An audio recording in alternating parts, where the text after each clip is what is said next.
빅데이터로 인터넷에서 화제가 되고 있는 이슈 살펴보는 시간입니다. 이슈 이수다. 김덕진 IT 커뮤니케이션 연구소 소장 스튜디오에 나와 계십니다. 안녕하세요. 네, 안녕하세요. 반갑습니다. 김덕진입니다. 오늘 이슈 어떻게 뽑으셨습니까? 네, 1위 분야는 환경 분야에서 나왔고요. 키워드는 강풍이라는 키워드입니다. 거의 뭐 준태풍급 강풍이 맞아요. 전국에서 피해가 있어서 뭐 홍대 인근에 뭐 가림막이 쓰러져 2명이 중상당하기도 했고, 뭐 그 외에 경기도 뭐 3명, 서울 2명, 인천 2명, 충남 2명, 충북 1명 등 정말 많은 부상자가 발생하기도 했습니다. 또 그뿐만 아니라 강풍 피해와 함께 또 폭우에 주민들이 고립되는 사고도 발생했었는데요. 인제군의 서화시 계곡에서는 차량 2대가 고립되는 신고가 접수됐고요. 네. 이렇게 정말 하루 만에 날씨가 바뀔 수 있을까라고 할 정도로 한파주의보까지 이제 서울에 있다 보니까 날씨가 어떻게 되느냐에 대한 좀 뭐 사람들의 관심이 좀 계속적으로 올라가고 있다 이렇게 말씀드릴 수 있을 것 같습니다. 저는 바람이 네.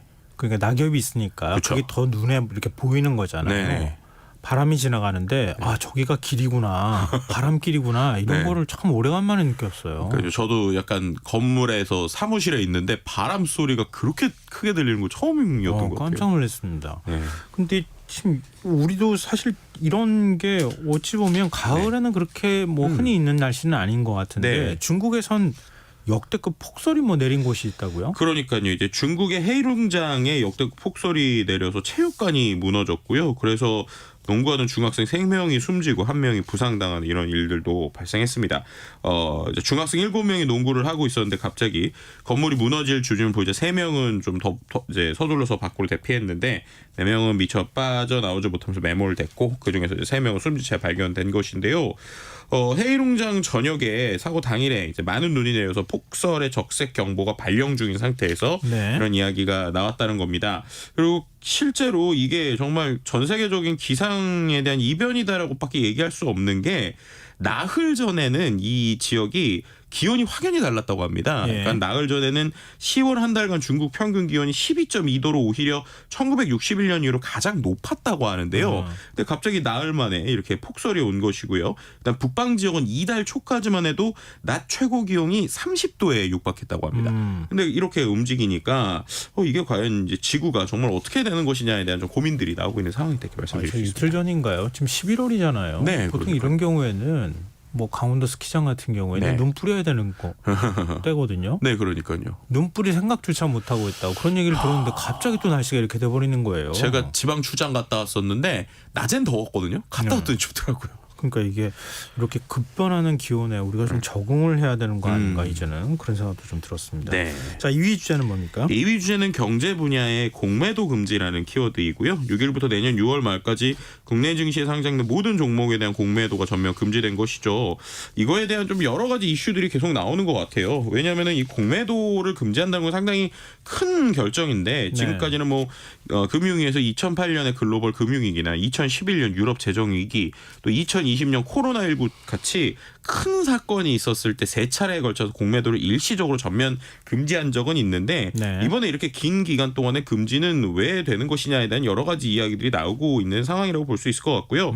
특히나 이제 어제 같은 경우에는 공매도가 이제 막히다 보니까 일부 그 종목들을 중심으로 해서 이제 상한가 막 이런 것들 계속 이어졌죠. 근데 오늘 이제 보면은 다시 좀 주가가 안 좋은 모습을 보이다 보니까 안 좋은 정도가 아니라 어제 오른 거 한 절반 이상은 빠졌다고 봐도 될 것 같은데. 그렇죠. 그러니까 이러다 보니까 이게 과연 정말로 좋은 호재였냐 아니면 그냥 외국인들이 어쩔 수 없이 뭐 주식을 순매수해서 있었던 일시적인 현상이냐 장기적으로 오히려 악재가 될 수 있는 거 아니냐는 여러 가지 이야기 나오고 있을 것 같고요. 중요한 건 이게 6개월 이제 내년까지 이제 거의 지속이 되는 거잖아요. 네. 그런 부분에 있어서 과연 이게 또 약속이 지켜질 것이냐 또 이게 지켜진다 하더라도 우리나라의 주식 시장을 보는 해외 외국인들의 시선이 어떻게 될 것이냐라는 여러 가지 이야기가 나오고 있는 상황입니다. 네, 뭐 공매도를 한 사람들은 네. 뭐 기관들이 주로 이제 할 테니까요. 네.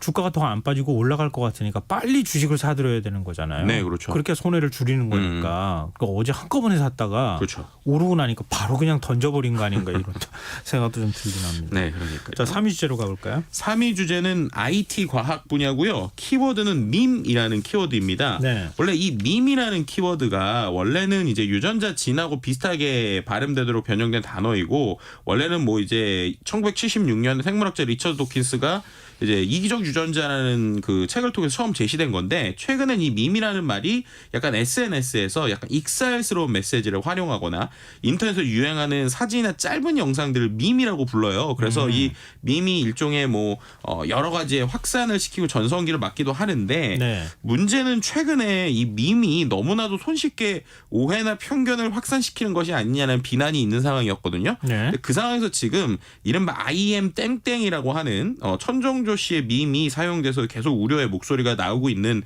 부분입니다. 예. 이게 이른바 이제 좀 재미의 요소로서 많이 활용이 되고는 있는데 근데 결국 이게 좀 한두 곳에 그냥 재미가 아니라 뭐 심지어 뭐 예능계, 증권가 뭐 여러 곳들에서 계속 이 밈이 쓰이다 보니까 이렇게 쓰는 게 맞냐라는 얘기들이 이제 좀 나오는 것 같아요. 왜냐하면 이게 결국에는 일종의 사기에 대한 이야기인데 이게 너무 재미의 요소로 소비되는 것이 과연 맞는 것이냐에 대한 이야기가 좀 나오는 것 같습니다. 네. 특히나 이제 공공기관 같은 경우에도 SNS에서 이런 이제 밈들을 좀 사용하다 보니까 이 부분에 대해서 좀 논란이 있기도 했고요. 논란이 있는 것들이 원글이 좀 삭제되기도 했지만 이런 부분에 있어서 이게 과연 올바른 것이냐에 대한 이야기는 좀 계속 나오고 있는 상황이고 예. 근데 한쪽에서는 뭐 이거는 일종의 좀 재미이거나 비꼬는 행위이기 때문에 그냥 누구나 가볍게 받아들여야 되는 거 아니냐 해악이다라고 이야기하시는 분들이 있고요. 하지만 그럼에도 불구하고 이거는 사기 사건이기 때문에 이런 것들이 오히려 사기 사건의 본질을 흐트리는 것이 아니냐라고 하는 논란들이 계속 이어지고 있다 이렇게 말씀드릴 수 있을 것 같습니다. 근데 소식 자체가 참 이해가 잘 안 되는 아직도 이해가 잘 안 되는 소식이어서 말이죠. 그러니까요. 그래서인지 네. 이제 많은 사람들이 이거 어쨌든 올해의 가장 좀 씁쓸하지만 올해의 가장 인상 깊은 키워드로 남을 것이 아니냐 뭐 이런 식의 이야기도 좀 나오고 있는 상황이죠. 네. 자, 4위 주로 가볼까요? 네, 4위 주제는 산업 분야고요. 키워드는 전기차입니다. 전기차가 좀 양극화되고 있다라는 이야기들이 좀 나오는 거예요. 네. 이게 뭐냐면은 결국 이제 그 전기차의 제일 핵심이 되고 제일 가격을 차지하는 게 배터리잖아요. 네. 배터리가 예전에는 얼마나 길게 배터리를 이제 탑재해서 어떻게 보면은 고용량 배터리가 들어가서 이게 얼마나 길게 운영할 수 있느냐 이게 상당히 중요한 포인트로 계속 아무래도 나왔다는 것이죠. 배터리는 에너지를 쓰는 게 한계가 있으니까 그렇죠. 휘발유나 경유차 같은 경우에는 뭐 한 번 주유하면 많이 가는 경우 한 900km, 1000km까지도 움직이잖아요. 근데 배터리는 한 300km, 400km라고 그러면은 그거 갸우뚱하잖아요. 그러니까요. 그러니까 배터리 성능 키우는 데만 네. 집중했었던 거잖아요. 그렇죠. 근데 요즘에 조금 트렌드가 바뀌었다는 거예요. 네. 뭐냐면 양극화. 그러니까는 좋고 비싼 차는 계속 그런 식으로 배터리 성능을 높이는 게 있는데 요즘에 오히려 저가 이제 배터리를 탑재한 조금 길이가 짧아도 네. 전기차 자체 가격이 낮아지는 이런 이제 또 한 가지 좀 트렌드가 생기고 있다는 겁니다. 리튬이온 쪽으로 가는 거는 좀 길게 가는 쪽으로 가고 고성능의 네네네. 비싼 배터리를 탑재하고 그쵸. 다른 네네네. 쪽으로는 인산철 이용해가지고 네. 아주 저렴한 배터리를 싣고 가고. 네, 맞습니다. 이제 이러다 보니까는 이제 해외에 있는 완성차 업체들도 이 둘 중에 선택하는 옵션들이 나오고 있는데 네. 우리나라 일부 경차 같은 경우에도 뭐 LFP 배터리나 저가형 모델들이 나오고 있다는 거예요. 예. 왜 이렇게 이원화되느냐? 가장 큰 이유가 전기차 판매량이 좀 줄었다라는 이야기가 나오는 겁니다. 그러니까 결국엔 전기차를 이른바 얼리 어댑터처럼 빨리 경험해보고 싶다, 체험해보고 싶다는 사람은 대부분 이제 사다 보니까 네. 그 다음에 이게 어디까지 재중화될 것이냐에서 좀 이원화되고 있다라는 것인데요. 이 부분에 있어서 뭐 전 세계적인 흐름뿐만 아니라 국내 또 배터리 산업들 같은 경우에도 이렇게 양극화됐을 때 우리가 어떤 식으로 이제 대처해야 되냐, 수익성에 대한 고민들 뭐 이런 얘기들이 지금 나오고 있다라고도 말씀드릴 수 있을 것 같습니다. 그래서 자동차 업계가 살 사람은 다 산 거 아니야? 지금 그거 고민하고 있다고 하더라고요. 그러니까요. 네. 자, 마지막 5위 주로 가볼까요? 네, 5위 주제는 문화 분야인데요. 예. 키워드는 비틀즈라는 왜 키워드입니다. 갑자기 비틀즈가 나와요? 비틀즈가 무려 54년 만에요. 네. 지금 차트에서 1위를 하고 있어요. 네. 네, 그러니까 우리가 이 영국의 빅탑 40 차트, 그러니까 40 차트가 있는데 네. 거기에서 방탄소년단 정국도 제치고 테일러 스위프트도 제치고 비틀즈가 1위를 하고 있다는 겁니다. 영국의 차트이긴 한데 네. 그럼 무슨 곡이냐? 비틀즈가 신곡을 냈어요.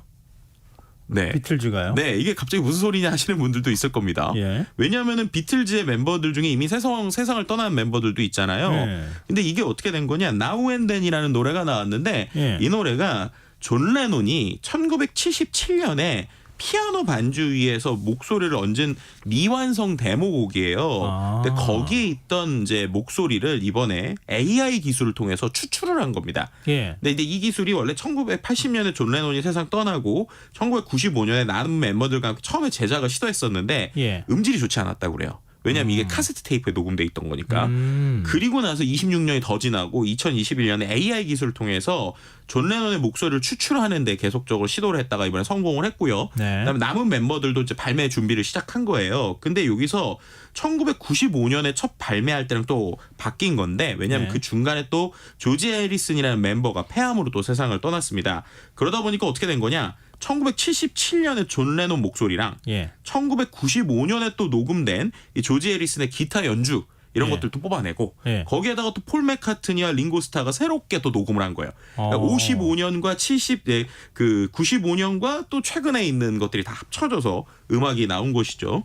이러다 보니까 이 부분에서 실제로 BBC 라디오나 영국에서는 상당히 뜨겁고요. 결국에는 1969년 발표한 더 발라드 오브 존 앤 요코 이후로 54년 만에 영국 차트 1위를 하는 것이 아니냐라는 얘기가 나오고 있는 상황이고 비틀즈의 영국 내 예약 판매량 초기 스트리밍 수치도 상당히 높고 뮤직비디오도 상당히 뜨거운 상황이다 이렇게 말씀드릴 수 있을 것 같습니다. 이거 무섭네요. 인공지능 기술이 점점 좋아지면은 네. 사망한 사람도 온라인에서는 계속 살아있을 수 있겠구나. 그런 생각이 드네요. 그렇죠. 뭐 두 가지 네. 관점은 볼 수 있는 것 같습니다. 이슈이스타 지금까지 김덕신 IT 커뮤니케이션 연구소 소장 함께했습니다. 고맙습니다. 네, 감사합니다. KBS 라디오 김성환의 시사 1부 순서는 여기서 마무리하겠습니다. 전 11시 전과 2부에 다시 찾아오겠습니다.